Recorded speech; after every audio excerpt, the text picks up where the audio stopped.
एक सुनसान हाईवे के पास एक पुराना बार, जो इतना पुराना था कि लगता था किसी पुरानी मूवी का सेट हो। काव्या, एक लड़की जो अपने सपनों के लिए इस बार में नाइट शिफ्ट करती थी। उसका रूटीन एकदम नॉर्मल था, बार टॉप साफ करना, ड्रिंक सर्व करना और कभी कभी अकेले उस बार के सन्नाटे में खो जाना। लेकिन इस बार का इतिहास थोड़ा अजीब था। लोकल लोग कहते थे ये जगह पहले एक पुरानी श्रापित हवेली थी। काव्या इन बातों को अफवाह मानती थी, लेकिन हर रात उस जगह का अंधेरा और सन्नाटा उसको अंदर ही अंदर डराता था। एक रात करीब 1:30 बजे एक आदमी बार में एंटर करता है। उसने ब्लैक ट्रेंच कोट पहना था और उसकी मुस्कान एक अजीब सी मुस्कान जो काव्या को परेशान कर रही थी। आदमी का नाम था रौनक। ये काम तुम्हें बोर नहीं करता? रौनक ने काव्या से एक हल्की सी मुस्कान के साथ पूछा। काव्या एकदम से सहम गई, पर अपने आप को संभालते हुए उसने जवाब दिया, नहीं सर, अब आदत हो गई है।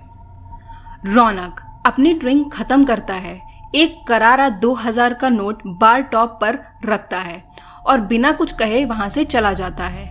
लेकिन दोस्तों, उसके जाने के बाद भी काव्या को उसकी मुस्कान बार बार याद आ रही थी, जैसे वो कुछ चाहता हो उससे।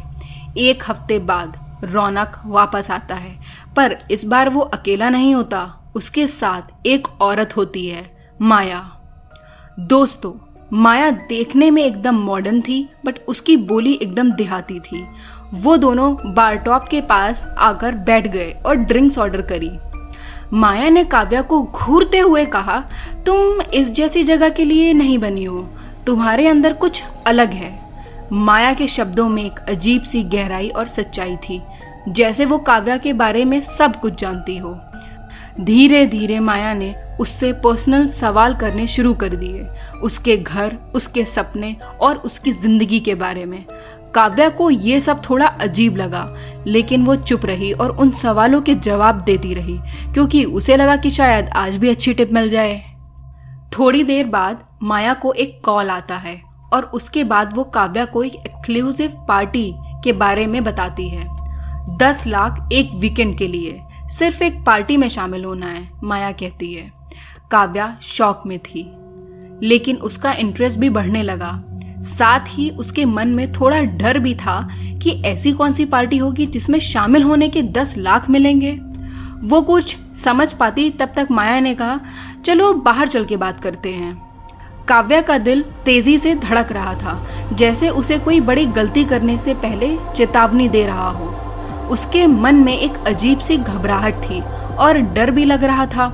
उसने तुरंत माया को मना कर दिया, नहीं मैम, मैं ये नहीं कर सकती। उसने थोड़ी हिचकिचाहट के साथ कहा। माया ने फिर से समझाने की कोशिश की, उस पर काफी जोर डाला, लेकिन काव्या अपने फैसले पर अडिग रही। थोड़ी देर बाद माया और रौनक निराश होकर बार छोड़कर चले गए। काव्या उनके जाने के बाद भी उनके बारे में ही सोचती रही।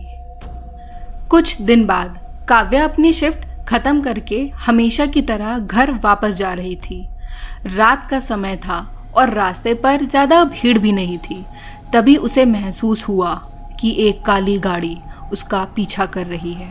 पहले तो उसने सोचा शायद गलतफहमी हो, लेकिन जिधर काव्या टर्न लेती वो गाड़ी भी उधर ही मुड़ जाती।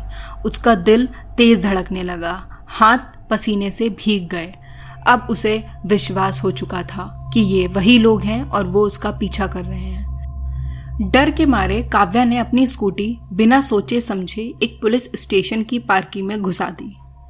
पुलिस स्टेशन का नाम देखते ही उसे थोड़ा सुकून महसूस हुआ, लेकिन तभी उसने देखा कि वो काली गाड़ी भी वहीं कुछ देर के लिए रुकी। काव्या की सांसें अटक गईं, लेकिन फिर वो गाड़ी अचानक तेज स्पीड में वहां से चली गई। काव्या कुछ देर तक वहां खड़ी रही। उसने डिसाइड किया कि वो इस बात को इतना हल्के में नहीं लेगी और इसकी कंप्लेन करेगी। काव्या कंप्लेन करने का सोच ही रही थी कि अगले दिन एक और डरावना हादसा हो गया। उस रात बार में काव्या अकेली थी और बार में हल्का म्यूजिक चल रहा था। तभी काव्या ने बैक डोर के पास से कुछ अजीब सी आवाज सुनी, जैसे कोई जोर जोर से दरवाजा हिलाने की कोशिश कर रहा हो। उसका दिल तेज धड़कने लगा और हाथ कपकपाने लगे। डर के मारे उसने तुरंत सीसीटीवी फुटेज देखने का फैसला किया। जो उसने फुटेज में देखा उससे उसका दिल एक पल के लिए थम गया। सीसीटीवी स्क्रीन पर माया के साथ 2 और अजनबी लोग बार के आसपास घूमते नजर आए। उनकी हरकतों से लग रहा था कि कुछ गलत चल रहा है। सबसे ज्यादा डरावना ये था कि एक ब्लैक वैन बार के पीछे पार्क थी और यही वो गाड़ी थी जो काव्या का पीछा कर रही थी। उसके दिमाग में एक ही बात घूम रही थी, ये लोग उसे किडनैप करने की प्लानिंग कर रहे हैं। काव्या के पैरों के नीचे से जमीन खिसक गई और उसके मन में एक ही सवाल था, अब मैं क्या करूं? जब तक वो कुछ समझ पाती और रिस्पॉन्स करती तभी माया अकेली बार में वापस आई। उसने काव्या से कहा, मैं तुम्हें एक चीज़ दिखाना चाहती हूँ। काव्या ने डर के मारे मना कर दिया। तभी बार की लाइट्स एकदम डिम हो गई और फ्लिकर करने लगी, जैसे कोई वार्निंग दे रही हो। माया के चेहरे पर एक अजीब सी मुस्कान थी, ऐसी मुस्कान जो सिर्फ एक शिकारी के चेहरे पर होती है जब वो अपने शिकार को पास में देख रहा हो। काव्या की हालत इतनी खराब थी कि उसने तुरंत अपने बॉस और पुलिस को फ़ोन किया। उसके हाथ कांप रहे थे और हर गुजरता सेकंड एक घंटे जैसा लग रहा था। जब तक पुलिस पहुंची, माया वहां से गायब हो चुकी थी। पुलिस ने सीसीटीवी फुटेज को एनालाइज किया और जो उन्होंने देखा उससे काव्या के साथ साथ सबका दिल थम गया। पता चला कि माया और रौनक का संबंध एक ह्यूमन ट्रैफिकिंग गैंग से था और पुलिस पिछले कई दिनों से उनका पीछा कर रही थी। काव्या के लिए ये सच्चाई किसी बुरे सपने से कम नहीं थी। काव्या ने अपनी नाइट शिफ्ट छोड़ दी।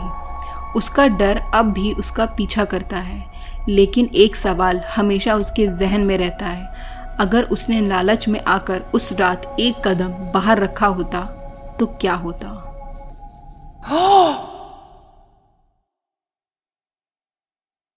अगर आपको ये कहानी पसंद आई और आप और भी ऐसी डरावनी कहानियाँ सुनना चाहते हैं तो लाइक, शेयर और सब्सक्राइब ज़रूर करें। अगली बार तक के लिए क्यूरियस रहें और सेफ रहें।